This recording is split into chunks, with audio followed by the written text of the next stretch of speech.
Hello, everyone, and welcome back. This week's topic of the week, we're going to be discussing the future of energy and geopolitical consequences. We're going to get straight into it because there's a good amount to discuss in this one. Yeah. I'm aware that we are all concerned about the future of our energy. Some fear that we will run out of oil and other fossil fuels.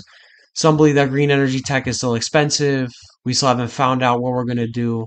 So there's a lot of concern, and that's why we're here right now to address this concern and discuss what the consequences are geopolitically, economically. Oh, we're gonna hit everything. Yeah. So just to start off by saying, by just going into the oil conversation, nobody knows exactly how much oil is left. Period. Uh, there's a bunch of reports that say many different things. Some say we'll be out of oil in the next 10 years. Some will say we'll be out of oil in the next 47 years. Some say we won't run at all. It's hard to calculate how much oil we have left because we still have a lot of unproven reserves that still exist in this world. Personally, I believe we're still secure for another hundreds of years. Yeah, I agree. I think like maybe not in our generation, our next generation will be okay, but like maybe of like our second generation Yeah, well is we're gonna start seeing problems. But there's just still a lot of undug oil. So there is.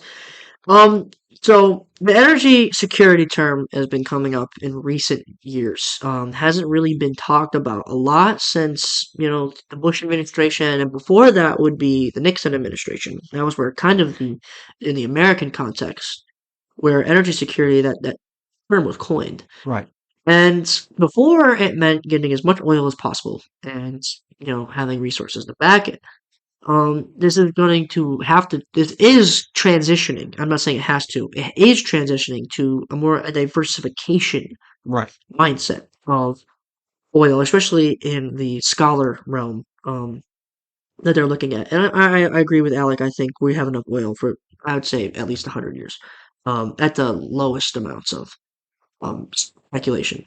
But this term is coming out because, well, mainly, COVID-19 is a big one, but the biggest one has been the war and the war with Russia and Ukraine.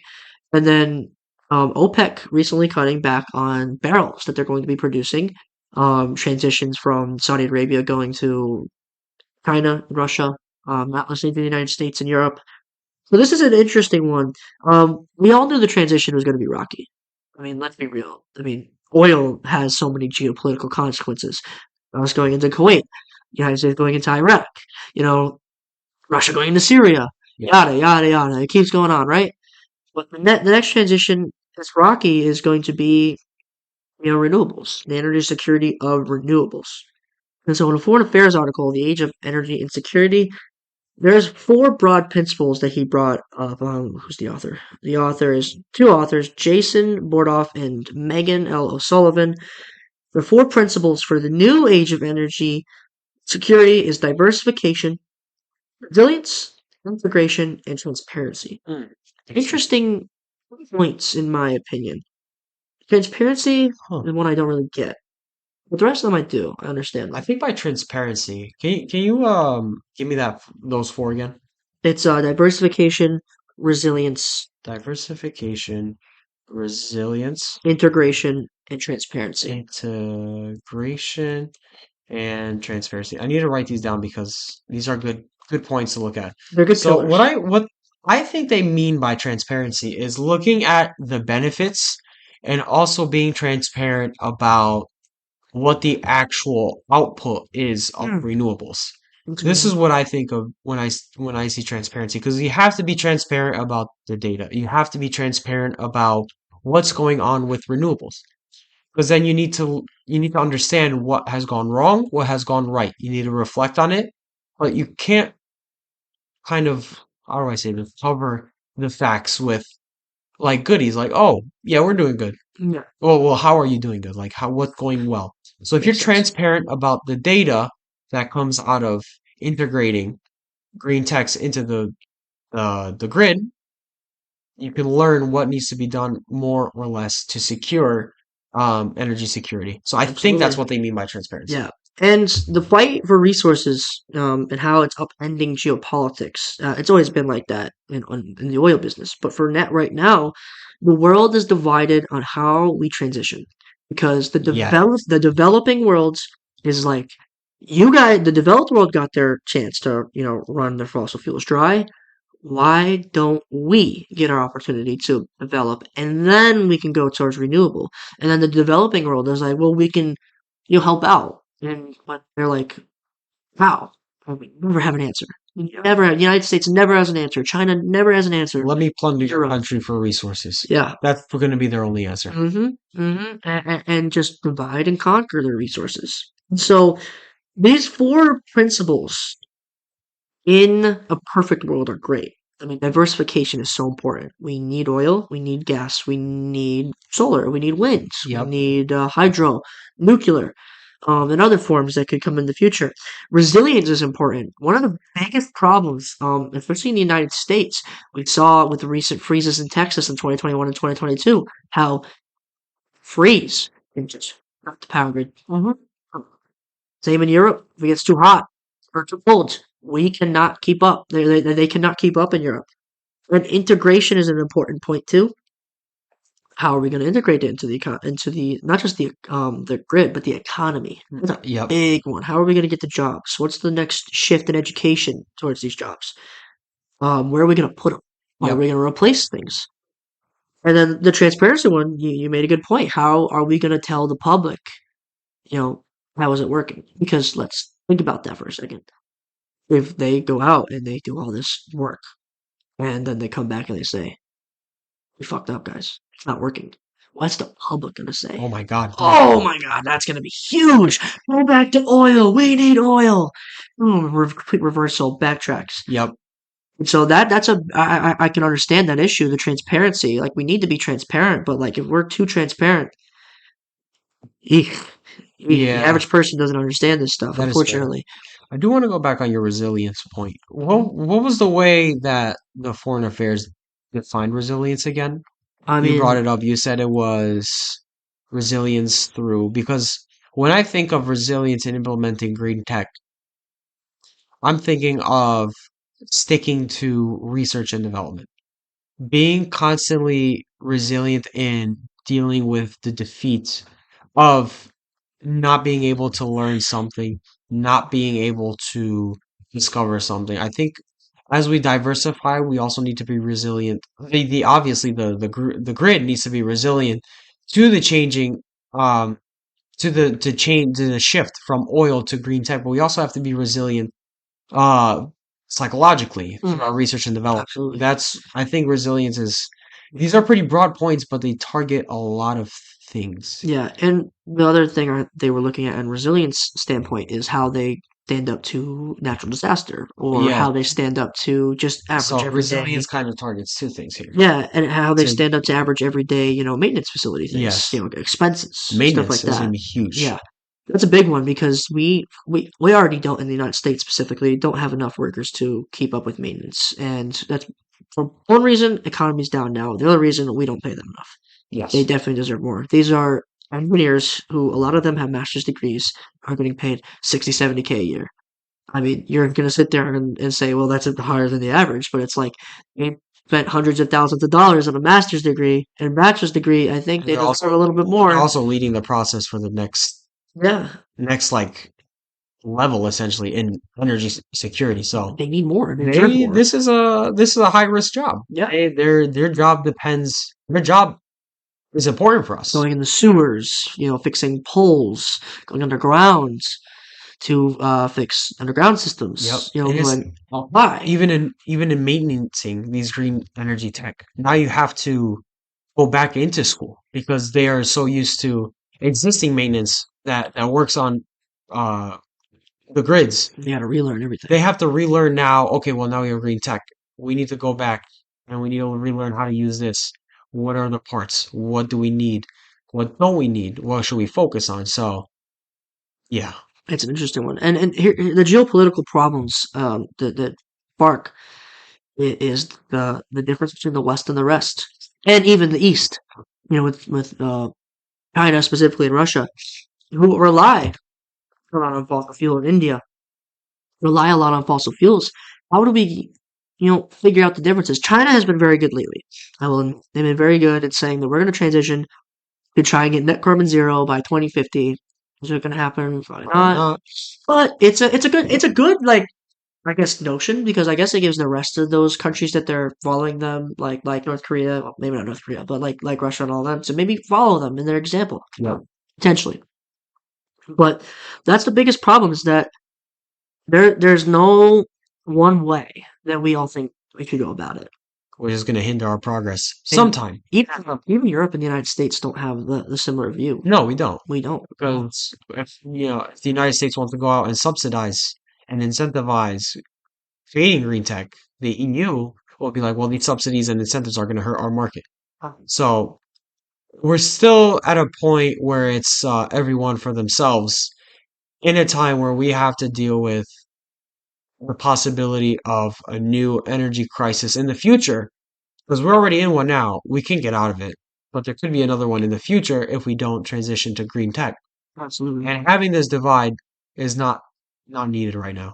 No, It's not. This is far from what we need. We need a globalized response. absolutely. And we need to kind of understand that yes, we absolutely still need fossil fuels. That's not going anywhere in the near future. Oh, But absolutely, yeah. we also need to plan for the future because the future is incredibly important.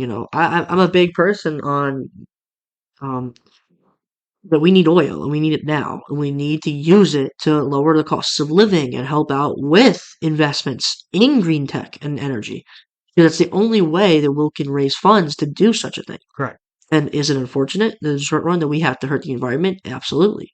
But We need it one we way or the other. need money. And that's the only way we can get green tech in money, Correct. capital. And so that's the Reinvesting, thing. reinvesting is major. Uh-huh. Like if we had these world leaders selling, let's say like OPEC, some of the countries in OPEC have been good with this, where they take the money they make from oil and then they reinvest it and they subsidize or incentivize or somehow they invest in green tech, in the research and development of it. Yep. Few countries, and we Qatar, haven't, Saudi Arabia, Qatar, Saudi and Arabia, UAE. UAE, they have been good at reinvesting that. Why can't we in the United States or the EU do that? Why? Why is it such a hard thought? Is my question. Yeah. I Are we doing it right now? Yes, because we are incentivizing and subsidizing it, but not in the way in which these Arab countries are. And We are doing it, but it's so like not clear. It's just not clear. what are we doing in the United States specifically? Raising the debt ceiling to do it. I mean, Biden puts out the infrastructure plan, $600 billion. Where are we getting it from? Where is it coming I from? don't know. We need to like. How can we just print and do this and just conjure up and pull it out of the air and say, all right, we got 600 billion? That's not fiscally smart to do. But what is fiscally smart is investment to reinvest, and that's oil. Correct. And I've said this how many episodes now. We have $1 trillion of oil in the United States. Let's tap into it and figure out what we can do with it. Become net exporters. Whether you like Trump or not, in the Trump administration, for the first time in a long time, we were net exporters of energy. That is huge. Not only huge for the United States, but for our partners Yep. who need it. And I in mean, this point in time, they need it. and we can even use everything we made off of that to be net exporters of green energy. Why don't we have everyone plug into us? hmm hmm Imagine that. Or use our technology that we invent. Sell, Because sell it off. here's another thing I was reading that a lot of conservatives in the United States specifically are afraid of transitioning too quickly because of the reliance of green tech from Chinese companies. Chinese companies dominate green tech markets. Apparently, I did not know this. But they apparently dominate the green tech market, and now all of a sudden, in another sector, if we move too quickly, we rely on China instead of incentivizing that in the United States. Yeah, here it is. Many American officials worry, however, that a more accelerated energy transition will necessarily involve greater dependence on China, given its dominance in clean energy supply chains. Even U.S. Senator Joe Manchin, who is a Democrat, but he's more in the middle, warned that he did not want to have to wait in line to buy car batteries from China. Right. Neither do I. No, I don't That's think bad. anyone else want to. Yeah. So, we need to incentivize There's new innovation in our country. Right. And again, I give Joe Biden a lot of credit with the chip um act that he created And bringing to them back. Yeah. build chips back in the United States. But that's just the tip of the spear. We need batteries. We need to bring oil. We need to have energy exports We also come need out. partnerships too. I Partnership. don't understand why we look at the EU as someone we're competing against when we need to be competing with against the world. Seriously. The US government has taken such an interesting look at our EU partners. We see them as a military ally, but not an economic ally. We have like almost no trade deals with them, don't we? And we have a lot of trade disputes with them. Yeah. An unbelievable amount of trade disputes. It's like they are our partners. They want the same thing we want. Why can't we just combine minds Almost as one goal? $40 trillion in GDP combined. Why do we have to compete economies? It can completely oust any like China if we just And work together. we can create these green tech rapidly too. And Absolutely. also, like, of course, there's a concern if we're too rapid, then we're not doing it correctly, and we might have to rely on China again to get some of the parts. But If we incentivize them. if we have if there's a US EU partnership instead of subsidizing and incentivizing the United States and the European Union does it, now it affects trade between the two and it hurts energy markets over Yep. there. Then it's like we can't look at them as our competitors. Some of the greatest minds in the world reside in the US, reside in Canada, reside in the United Kingdom, and reside in Germany. Exactly. Even France.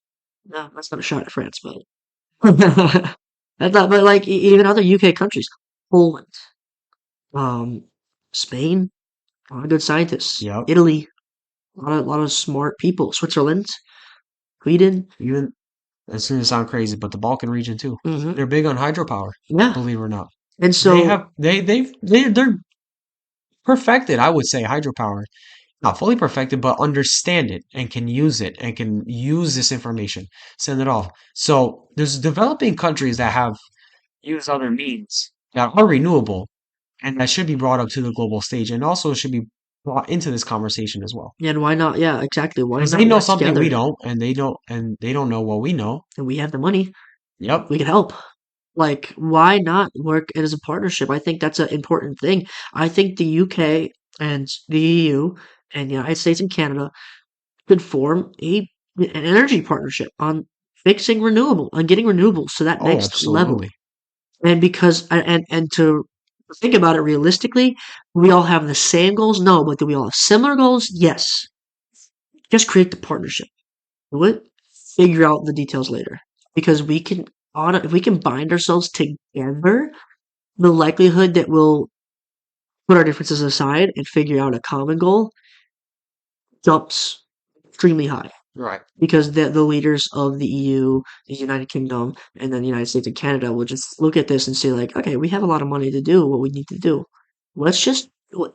Right. And I think the common goal now, especially under the Biden administration, how friendly they are with Europe and Canada, if you start that goal now, can just keep going and just keep spiraling into a good direction. Yep. I think one thing we're missing here into the conversation is nuclear.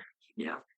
I think nuclear is still an important conversation to have, even though in our last global developments we said that Germany is pulling back on the use of nuclear. But nuclear is still not yet ready to disappear just yet. Mm-hmm. France is still heavy on nuclear, Heavily reliant. heavily reliant on nuclear. They've had no accidents. They're doing well, and most of their infrastructure runs on nuclear. So Mm-hmm. it's the reason why nuclear is so important because of how clean it is. The issue is the Absolutely. waste. But that's not to say there's current initiatives targeting what to do with the waste. As I said in our last latest global developments, we said that you can recycle it. Yeah. The problem is, it's like trying to deal with. There was a good analogy I read online. Yeah. It's like trying to deconstruct salad dressing, right? You have a bunch of things already in it. You have to take apart one by one and literally re-put the nuclear waste into the nuclear material again, Yeah. mix it up again. So it's like trying to literally deconstruct salad dressing back into its individual liquid ingredient and doing it again. So yes, it's time consuming, it costs money, but it's an important part in our transition from fossil fuels to green energy. And It serves as a perfect mediator and a good flashpoint. absolutely. And France, like you brought up, shows that I just looked up statistics. France has 56 nuclear power reactors in operation, and Jeez. power plants account for 70.6% of total French electricity. And France has incredible electric infrastructure. I mean, their systems, their trains are never backed up unless it's, striking. But their trains are never backed up. They they were not like they weren't worried about losing power this winter. They just weren't. I mean, why would you when you have 70% of your systems on nuclear? You don't have to rely on anyone else. Yep.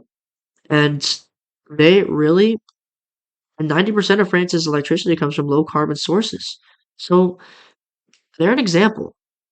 And not that Germany isn't, because Germany is also a very good example as Hmm. well. They rely on 44% of renewables, Which but is what our target, everyone's around the world it target should should be. be.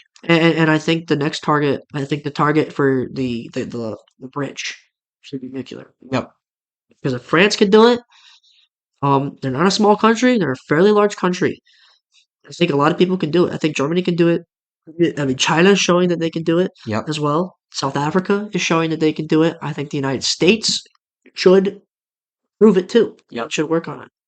So I have kind of, as I was doing my research, I was thinking of a good like pathway, Yeah. a good like, I don't know, maybe 100-year pathway, something Yeah. like a long-term plan. So the long-term plan I created here is our first step is to cut back on oil. As we cut back on oil, we add more nuclear to the grid. So it's kind of like reduce one but put one into the conversation. As this is happening, we research and develop more green tech like wind, solar, etc. to make it more effective, efficient, Yeah. and powerful. Once we have created efficient green tech, then we can start adding the newly developed technologies into the grid while cutting back on nuclear energy. So now it's just like how we phase out oil with nuclear. Now we're going to phase out nuclear with these green tech. But we're not going to phase it out completely. What I think the goal should be, the final goal should be, and 70% of a grid should be powered by wind, solar, hydro, etc. for residential and other small infrastructures, while maintaining a 30% nuclear grid for high demand infrastructures like things like factories and other like massive infrastructures. And then you I can, think the 70-30 balance yeah. is perfect, And in then my opinion. the carbon emission, the carbon sources could be the like reserve, Yep. like oil and natural gas. If Reserves. yeah, the reserves. Yep. And so we're not using it on a day-to-day basis like But we are it's today. there in case one Yeah. gets knocked out. And even nowadays, I mean, cars are so fuel efficient. Like they basically almost have a net zero carbon outtake. And I think Porsche is working on a fuel where it's just like zero carbon emission anyways. Yeah, like the hydro, I forgot what it's whatever it's called. called. No, it's like literally gasoline, but it's like Oh, zero. carbon neutral gasoline Yeah. type thing. And so we'll find other ways to use like these renewables for like cars or buses, trains, factories. Those will be things that will come in the future. And I think what we need to realize is that uh, what Biden administration and Europe and all other administrations, that the quick transition is not the way, because if we do it too quickly, we can lose out on billions of dollars and people will suffer from that quick transition. So it needs to ease. It needs to ease. We need to figure out what we can do before we start, you know, relying on things like fossil fuels. Right. And it's like we need another like UN goal because we had the 2030 Sustainable Development Goals, Yeah.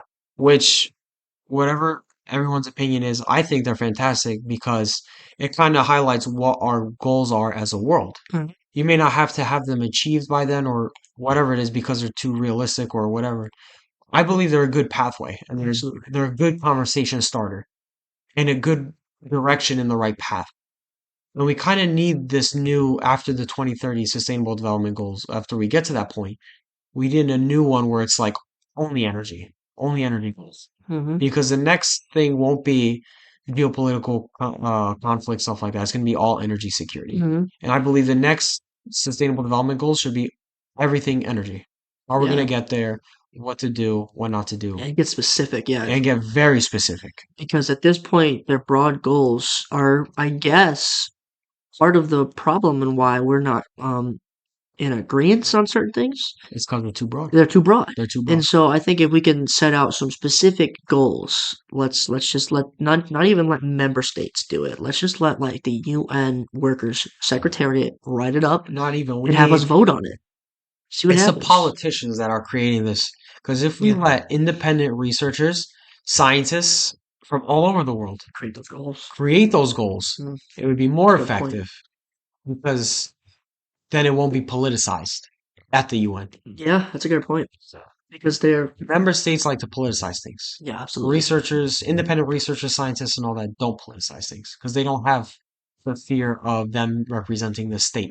Because the moment they have this, they have to represent the state at the UN, the conversation changes. Absolutely. But if they're fully independent, then they can develop a concrete plan. That's a good point because they're and also not only are they apolitical, but they're the minds, they're the brains behind it. They They can are. understand what to do, and if they can help essentially dumb it down for us, and then have the money come in and the capital come in, that can change the game. If we can use and that's another big important thing in my opinion is this private public partnership for Absolutely. energy transitions because the government has capital, the private sector has more capital in the brains, the innovation, the wants to create profit, and we obviously need to regulate a little bit of the profits, but that drive can be so important in an innovation to the next green tech and transitioning our economies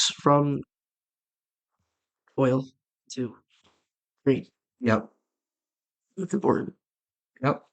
Do you have anything else to add on this, No, or yeah, I'm all good.